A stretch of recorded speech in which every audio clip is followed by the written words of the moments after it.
Команда детской юношеской спортивной школы «Юность» выиграла первенство республики среди спортсменов до 13 лет. Медали и кубки триумфаторам вручили сегодня. Под руководством Руслана Сакиева ребята успешно прошли 2 круга первенства и в упорной борьбе опередили ближайших соперников команду Пригородного района и Владикавказский «Барс». Легко не бывает.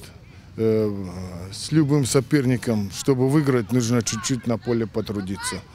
В этом плане претензий к ребятам не было, честно говоря. Самоотдача была.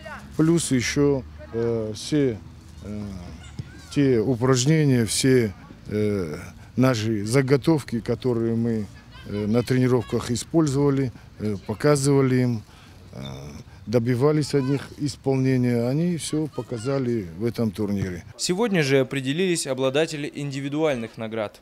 Лучшим игроком первенства признали Руслана Дзоцоева, а лучшим стражем ворот стал Станислав Акацев. Артем Балатаев, Михаил Безуглов, Осетия ТВ.